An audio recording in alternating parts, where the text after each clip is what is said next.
ನಾರಾಯಣಂ ಸುರಗುರುಂ ಜಗದೇಕನಾಥಂ ಭಕ್ತಪ್ರಿಯಂ ಸಕಲಲೋಕನಮಸ್ಕೃತಂ ಚ ತ್ರೈಗುಣ್ಯವರ್ಜಿತಮಜಂ ವಿಭುಮಾಧ್ಯಮೀಶಂ ವಂದೇ ಭವಗ್ನಮರಾಸುರಸಿದ್ಧವಂದ್ಯಂ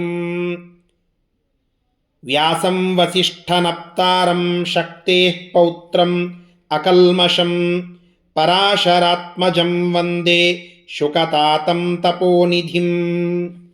ಶ್ರೀ ಗುರುಭ್ಯೋ ನಮಃ. ಹರಿ ಓಂ. ಯುಧಿಷ್ಠಿರ ಪ್ರಶ್ನೆ ಮಾಡಿದ ಬಗೆಯನ್ನು ಹಿಂದಿನ ಶ್ಲೋಕಗಳಲ್ಲಿ ತಿಳಿದುಕೊಂಡೆವು. ಇವತ್ತು ಆ ಪ್ರಶ್ನೆಗಳಿಗೆ ಭೀಷ್ಮಾಚಾರ್ಯರು ಕೊಡುವಂತಹ ಮೊದಲ ಉತ್ತರ ಏನು ಎಂಬುವುದನ್ನು ತಿಳಿದುಕೊಳ್ಳುವ ಪ್ರಯತ್ನ ಮಾಡೋಣ. ವಿಷ್ಣು ಸಹಸ್ರನಾಮವನ್ನು ಹೇಳಿದಂತಹ ಭೀಷ್ಮಾಚಾರ್ಯರು ಅದಕ್ಕೆ ಪೂರ್ವದಲ್ಲಿ ಯುಧಿಷ್ಠಿರನ ಪ್ರಶ್ನೆಗೆ ಮೊಟ್ಟ ಮೊದಲಿಗೆ ಅವನ ಆ ಪ್ರಶ್ನೆಗಳಿಗೆ ಸರಿಯಾದ ಉತ್ತರವನ್ನು ಕೊಡುತ್ತಾರೆ. ಆ ಉತ್ತರವೇ ಈ ರೀತಿಯಾಗಿ ಇದೆ. ಭೀಷ್ಮ ಉವಾಚ ಜಗತ್ಪ್ರಭುಂ ದೇವದೇವಂ ಅನಂತಂ ಪುರುಷೋತ್ತಮಂ ಸ್ತುವನ್ನಾಮ ಸಹಸ್ರೇಣ ಪುರುಷಃ ಸತತೋತ್ಥಿತಃ ತಮೇವ ಚಾರ್ಚಯನ್ನಿತ್ಯಂ ಭಕ್ತ್ಯಾ ಪುರುಷಮವ್ಯಯಂ ಧ್ಯಾಯನ್ ಸ್ತುವನ್ ನಮಸ್ಯಂಶ್ಚ ಯಜಮಾನಸ್ತಮೇವ ಚ. ಯುಧಿಷ್ಠಿರ ಮೋಕ್ಷಕ್ಕೆ ಮುಖ್ಯವಾಗಿ ಇರುವ, ಯಾರ ಜಪದಿಂದ ಮೋಕ್ಷ ನಮಗಾಗ್ತದೆ ಅಂತಹ ಒಬ್ಬನೇ ಆದ ಪರಮ ಆಶ್ರಯಸ್ಥಾನವಾದ ನಮ್ಮೆಲ್ಲರ ಆದಿಭೂತನಾದಂತಹ ದೇವ ಯಾರು, ಯಾರನ್ನ ಪೂಜೆ ಮಾಡೋಣದರಿಂದ ಮನುಷ್ಯ ಶ್ರೇಯಸ್ಸನ್ನು ಪಡೆದುಕೊಳ್ಳುತ್ತಾನೆ, ಅವನ ಕರ್ಮಗಳೆಲ್ಲ ಕ್ಷೀಣವಾಗಿ ಹೋಗ್ತವೆ ಎಂಬುವುದನ್ನು ಕೇಳಿದ್ದ.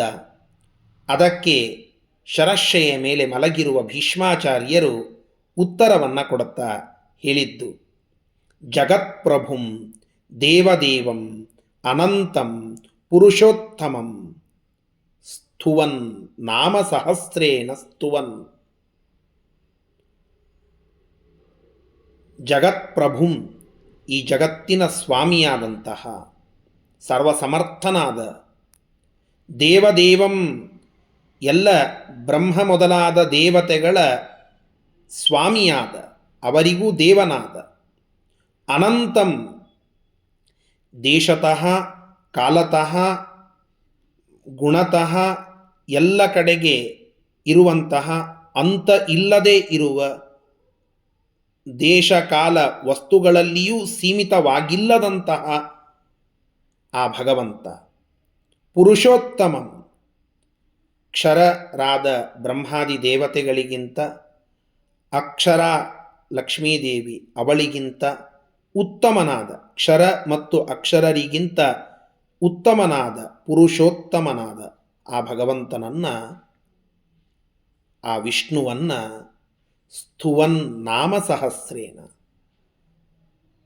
ಸಹಸ್ರ ನಾಮಗಳ ಮುಖಾಂತರ ಸತತೋತ್ಥಿತಃ, ನಿರಂತರ ತತ್ಪರನಾಗಿ ಇದ್ದು ಸಂಕೀರ್ತನವನ್ನು ಯಾರು ಮಾಡುತ್ತಾರೋ ಅಂತಹ ಮಾಡುವ ವ್ಯಕ್ತಿ ಎಲ್ಲ ದುಃಖಗಳಿಂದ ಪಾರಾಗಿ ಶ್ರೇಷ್ಠವಾದ ಲೋಕವನ್ನು ಪಡೆದುಕೊಳ್ಳುತ್ತಾನೆ ಅಂತ. ತಮೇವ ಚ ಅರ್ಚಯನ್ ನಿತ್ಯಂ ಭಕ್ತ್ಯ ಪುರುಷಂ ಅವ್ಯಯಂ. ಹಾಗೆ ಭೀಷ್ಮಾಚಾರ್ಯರು ಉತ್ತರವನ್ನು ಮುಂದುವರಿಸಿ ಹೇಳುವಂತಹದ್ದು, ನಾಶವಿಲ್ಲದ ಪುರುಷನನ್ನು ಎಲ್ಲ ಸಮಯದಲ್ಲಿಯೂ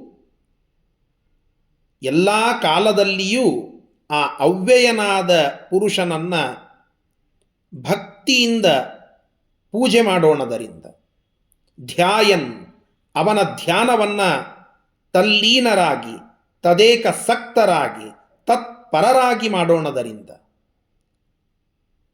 ಅವನಿಗೆ ಪ್ರಿಯವಾದ ಎಲ್ಲ ಸ್ತೋತ್ರ ಮಂತ್ರಗಳ ಪಠಣ ಮಾಡೋಣದರಿಂದ, ಹಿಂದೆ ಹೇಳಿದ ರೀತಿಯಲ್ಲಿ 1000 ನಾಮಗಳ ಸ್ತೋತ್ರವನ್ನು ಅವನ ಪ್ರೀತಿಯ ಸಂಪಾದನೆಯ ಮುಖ್ಯ ಉದ್ದೇಶ ಇಟ್ಟುಕೊಂಡು ಮಾಡೋಣದರಿಂದ ಎಲ್ಲ ದುಃಖಗಳು ಓಡಿ ಹೋಗ್ತವೆ. ಎಲ್ಲ ದುಃಖಗಳು ಆ ಭಗವಂತನ ಸ್ತೋತ್ರ, ನಮಸ್ಕಾರ, ಅವನ ಧ್ಯಾನ ಇದರಿಂದ ಓಡಿ ಹೋಗ್ತದೆ. ಅಂತಹ ಆ ಭಗವಂತ ವಿಷ್ಣು, ಅವನ ಸಹಸ್ರನಾಮಗಳ ಸ್ತೋತ್ರ ನಾವು ಮಾಡಿದರೆ ನಮ್ಮೆಲ್ಲ ದುಃಖಗಳ ವಿನಾಶ. ಆ ಸಹಸ್ರನಾಮಗಳ ವಿಚಾರವೇ ವಿಷ್ಣು ಸಹಸ್ರನಾಮ ಸ್ತೋತ್ರ. ವಿಷ್ಣು ಸಹಸ್ರನಾಮ ಸ್ತೋತ್ರವನ್ನು ಪಾರಾಯಣ ಮಾಡಿದ, ಅದರ ಶ್ರವಣ ಮಾಡಿದ ಸರ್ವರಿಗೂ ಶ್ರೇಯಸ್ಸು, ಅದು ಕಟ್ಟಿಟ್ಟ ಬುತ್ತಿ. ಈ ಸಹಸ್ರನಾಮಗಳ ಸ್ತೋತ್ರವನ್ನು ಮಾಡೋಣದರಿಂದ ಆ ವ್ಯಕ್ತಿಯ ಜೀವನದಲ್ಲಿ ಬರುವ ಐಹಿಕ ಅಮುಷ್ಮಿಕ ಸಕಲ ವಿಧವಾದ ಎಲ್ಲ ಘಟ್ಟಗಳಲ್ಲಿಯೂ ಅವನಿಗೆ ಯಶಸ್ಸು ಸಿಗ್ತದೆ, ಲಾಭಗಳು ಸಿಗ್ತದೆ, ದುಃಖಾದಿಗಳು ನಾಶವಾಗ್ತದೆ. ಯಾಕೆ ಅಂದರೆ ಬ್ರಹ್ಮಾದಿ ದೇವತೆಗಳ ದೇವ ಯಾರೋ ಅವನ ಸ್ತೋತ್ರವನ್ನು ಮಾಡೋಣದರಿಂದ ದುಃಖಗಳು ನಾಶವಾಗಿ ಮೋಕ್ಷ ಸಿಗ್ತದೆ ಅನ್ನೋದು ವೇದ ಹೇಳಿತ್ತು. ಇದು ಒಗಟಾಯ್ತಲ್ಲ, ಇಲ್ಲಿ ವಿಷ್ಣು ಅಂತ ಹೇಳಿದ್ದಾರೆ ಅಂತ ಕೇಳಿದರೆ, ದೇವದೇವಂ ಅನಂತಂ ಪುರುಷೋತ್ತಮಂ ಇವೆಲ್ಲ ವಿಷ್ಣುವನ್ನು ತಿಳಿಸುವಂತಹ ಹೇತುಗಳು. ಇದು ವಿಷ್ಣುವೇ ಅಂತನ್ನುವುದಕ್ಕೆ ಹೇಳಿರುವಂತಹ ಮಾತುಗಳು. ಯಾಕೆ? ಕ್ಷರರು ಅಂದರೆ ಬ್ರಹ್ಮಾದಿ ದೇವತೆಗಳು, ಅಕ್ಷರ ನಾಶವಿಲ್ಲದಂತಹ ಪ್ರಕೃತಿ ಲಕ್ಷ್ಮೀದೇವಿ, ಇವರಿಗಿಂತ ಉತ್ತಮ ಅದು ಭಗವಂತ ವಿಷ್ಣು ಅನ್ನೋದು ಇಲ್ಲಿ ಮುಖ್ಯ. ದೇವದೇವಂ, ಬ್ರಹ್ಮಾದಿ ಎಲ್ಲ ದೇವತೆಗಳ ದೇವನೂ ಆಗಿರುವಂಥವನು ಅವನು ಭಗವಂತ ವಿಷ್ಣು. ಇವೆಲ್ಲ ವಿಚಾರವನ್ನು ನೋಡಿದಾಗ ಆ ವಿಷ್ಣುವಿನ ವಿಚಾರ ಇಲ್ಲಿ ಬಂದಿದೆ. ಯುಧಿಷ್ಠಿರನ ಪ್ರಶ್ನೆಗೆ ಮೊದಲ ಉತ್ತರ ವಿಷ್ಣು.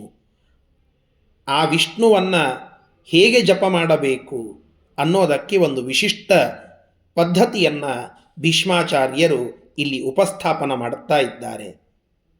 ಆ ಭಗವಂತನ ಸಹಸ್ರನಾಮಗಳ ಸ್ತೋತ್ರ, ಅವುಗಳ ಅರ್ಚನ, ಅವುಗಳಿಂದ ಭಗವಂತನ ಅರ್ಚನ ಇದೇ ನಮ್ಮ ದುಃಖಗಳಿಂದ ನಾವು ಪಾರಾಗಲಿಕ್ಕೆ ಮಾಡಬಹುದಾದ ದೊಡ್ಡದಾದ ಸಾಧನ. ಇದು ಭೀಷ್ಮರ ಮೊದಲ ಉತ್ತರ. ಶ್ರೀಕೃಷ್ಣಾರ್ಪಣಮಸ್ತು. ಹರಯೇ ನಮಃ.